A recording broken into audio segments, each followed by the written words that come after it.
Hey, what is up, everybody? Welcome back to the 100 Day Hustle. We are on episode number 5, and today I am going to go over some tips that I quickly jotted down to help you segue and dominate 2018.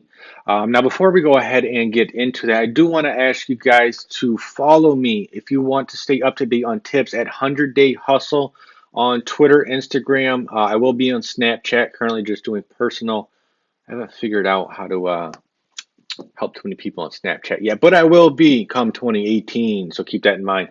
Also, I have a link to my private Facebook group down below. So with that being said, thank you for following me. Hopefully you've enjoyed the other episodes. So for this episode, we're going to hop right into it. Some tips in no particular order that I quickly jotted down because I've been thinking about it.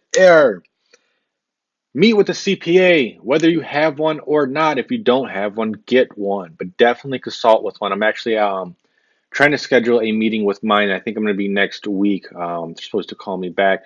There have been tax changes and all types of fun stuff going on.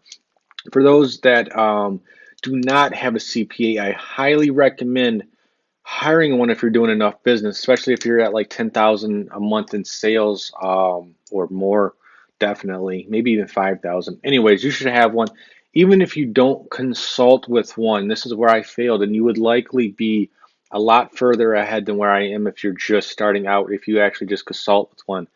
Because I had no idea how to run a balance sheet or a P&L. I didn't even know what a P&L was, which is your profit and loss. Um, so at the end of the month, when I was just doing this, I was like, oh, hey, I've got an extra, few hundred to $1,000 in my bank account. Clearly, I'm making money because I didn't spend that much. When in essence, I didn't know. I didn't know exactly what I was, what was profiting, the balance sheet. So all you fun people know that. So that is a huge tip and skill to have for your newbies, but for you veterans, just I really recommend every year. To be honest with you, a lot of my mentors have always pushed it on me. But going into the new year, meet with your CPA. Tip number 2, add healthy foods into your diet. I used to weight train pretty faithfully before I sustained some injuries. Um, I failed numerous of times whenever I went into the fitness journey. That was because I would go from my regular diet to, oh, I'm gonna follow so and so's diet, and I'd completely relapse, because I haven't had sugars in freaking 3 weeks or something. So what I've actually found to be helpful for those that are looking to change their diet or get into health is add some of the healthy, start replacing some of it, kind of wean yourself off of it. Moving on, schedule and or create downtime every day, week, and month, even every year if you want to plan a big vacation. But every day, I mean, most of you that work a 9 to 5, I know when I work 9 to 5, I probably really only worked like, I don't know, 4 or 5 hours because I was dicking around the other half. Um, but yeah, schedule downtime for me. As soon as I get up, it's kind of my personal time. I'll work. I usually only can work about 3 to 4 hours, and I'll take an extended break. I usually work from the time I wake up till 1 or 2 in the morning, but there's lots of breaks and fun things um, to go on between that kind of help with it to break up my day. And that'll kind of go into tip number 2. I'm learning to say no. Actually, I'm not really learning. I've always loved to say no, but I'm saying no a lot more. And another thing, if it's not on my schedule, I am not going by it. I'm scheduling out everything for 2018.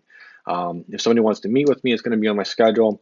If I have a task, I'm going to do, block off an hour or two if I'm going to be working on something. If I want to research a product, if I want to, a certain amount of time, I'm only contacting suppliers. Everything is going to be in my schedule. So I'll let you know how that guy is going, but I recommend it. Um, Boo, boo, boo. This is another one for, especially for those that are just starting. Make sure your business and or personal are separate. You're going to thank me later. Liquidate small moving inventory or slow moving inventory. Small, man. Don't liquidate the small stuff. Some of my these smartphones right now are my small stuff. Don't get rid of those. But liquidate the small moving stuff. So I've got stuff that I purchased back in late July, early September. I've been running different sales on it. It's not moving. So I'm going to liquidate it. If it still doesn't sell, I will be donating it and writing it off. Better relationships with everybody, yourself, yourself especially, your family, your spouse, your accountability partner. But what I wrote down here was better relationships with your supplier. what have I have noticed is the most successful people in this game um, have very strong relationships with their suppliers. What I've come to also notice is somebody such as myself who's kind of running a full desk, working from home, looking to kind of build an empire. Until you start outsourcing some of the tasks, you usually can maintain with about 6 to 8, maybe 10 suppliers, depending on how much of a hassle they can be. I have worked with suppliers that are just kind of an absolute pain in the ass, and they just weren't worth it. Just from everything. I mean, that's a whole nother video of suppliers. But yes, maintain and improve relationships when it comes time when there's something fun or weird going on as far as like a Hallmark holiday and or holiday season coming off. I send my suppliers thank you cards. I email them. I'll call them. I have very good relationships with the few suppliers that I have. I'm actually looking to add on about 6 to 8 more. That kind of gives away how many good suppliers I have now. But I'm going to be adding suppliers in, and we can kind of touch base on how to get and attract suppliers. Basically, how to stand out and make them want to do business with you. Moving on, cut costs by 10, 15, 20, 30, 100%. No, not 100%, but cut costs. What I've been doing this week is going through every freaking monthly statement that I receive from PayPal. Um, I run 3 businesses at the moment. I have my eBay, my Amazon, as well as personal coaching, and then I are consulting, and then I have my personal. I am going through every freaking spreadsheet and going through all my monthly reoccurring fees as well as my one-time fees. Some of them might be quarterlies or something like that. My insurance, state taxes, I really can't help with, but those are my quarterlies. I pay quarterly state tax. But I'm cutting costs. I'm noticing there are tools I signed up for. I'm kind of using. I'm cutting them out. I'm trimming the fat. So that is another tip for you. Another tip, we're doing good here. I'm at 7 minutes. I'm going to keep going a few more. Is become the master in your industry. Don't be like me this year. I was the jack of all trades, master on none. I was the ultimate shit seller, nonetheless. I sold everything I could make a profit on from, what I've come to know is what I'm going to move forward to, or what I'm segueing into in 2018 is I'm going to sell in 2 categories and I'm going to absolutely master them.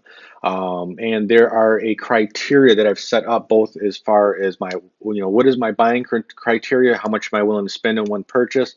What is my ROI, my return on investment that I'm looking to get back per unit and or purchase? What is the size? What is shipping going to cost me and whatnot? So I'll kind of give it away. I mean, I've already talked about electronics, handheld, portable, smartphones being a big industry for me.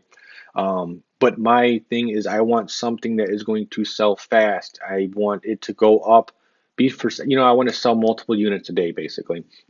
Um, I wrote down cleanup. I don't know what I was getting at there, but I do have a bonus tip for you guys. And that is, what was it?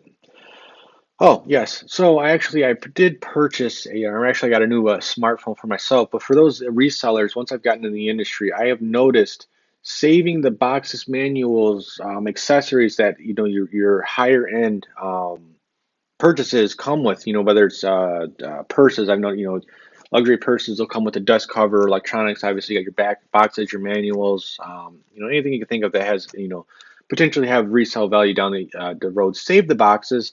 I've even gone so far to I've saved the freaking the bag. So I'll be selling selling this stuff on eBay. I've got cell phones, smartphones. Um, I usually when I buy off the public, I always ask them if they still have the boxes. A lot of times I really don't care to ship it and with the boxes. Sometimes it'll help, but it does add to my expenses shipping it. But what that tells me is if they were willing to care and keep for the box, the original accessories, everything's good, they probably took good care of the item. So there's one tip to help you guys get some money. Another one is that I've noticed people that are very successful. Oh, here's another one. I am all over the place, but become the average. I forgot who said this. I don't know if it was Jim Rohr or I don't know. Anyways, basically, the 5 people you are most commonly surrounded with, you are the average of.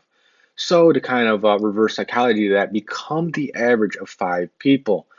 Pick out 5 figures that are extremely influential to you, whether just whomever, any mentor, or somebody that read your book, somebody that presented their lifestyle, some fucking figment of your imagination. Become the The average of those five awesome men and or women. Another one was that I've noticed these people that are very successful in this industry, their inventory comes to them. And I'm starting to notice this the more I get involved in my industry. Oh, I know what I was going to say as far as cleanup too. I'll write this down. Anyways, um, what I have done or what I've noticed as far as when it comes to selling shit in the industry, it's coming to you. So I'm getting enough people. People are bringing me their stuff. I'm having suppliers are starting to know who I am as far as a business entity.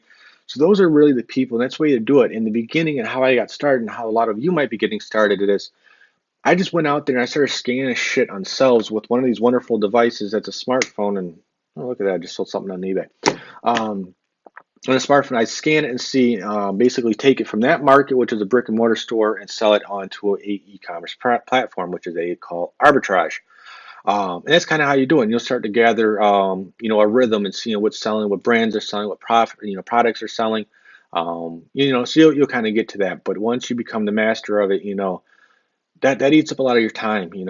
For those that are still doing that, and I still do it from time to time, there's nothing wrong with it because I'm constantly learning. um, I created a map. I made a list of every single thrift store, every single Target, every single Marshalls, every single TJ Maxx, and within a 2 hour radius from me. Well, not complete radius because I've got a big old lake above me, but you get the point. So that is that. We're going on to 12 minutes. I felt like there was something else. Oh, I wrote it down. One of the other things I am doing is cleaning up my social media. Now, what do I mean by that? If there's somebody that's gossiping and doing somebody that I don't want to be, they are gone. Either the only people that are on my social media are people that are my audience that would like to get information from me, or somebody that is providing me information. Any of that negative shit, I don't even do it. If somebody posts negative stuff, um, constantly, or even if it's kind of a personal account, I'm pretty much only following entrepreneurs and as well as people to engage with that have an interested in what I am teaching. So I'm cleaning up all of that, and I'm also going to be using social media a lot to research my industry. My business entity, I'm going to be growing that. I haven't made it public what my business name is because it's a cutthroat industry, and I know a lot of people would love to know that information. But basically, what I'm going to do, I'm going to be engaging a lot with my specific industry. So if I'm in smartphones, I'm going to be sleeping, breathing. Did I say that right? That industry. So there you go. I hope these tips help. Maybe write them down. Make sure you hit the like and subscribe button and stay tuned for another episode. I'll see you guys. Take care.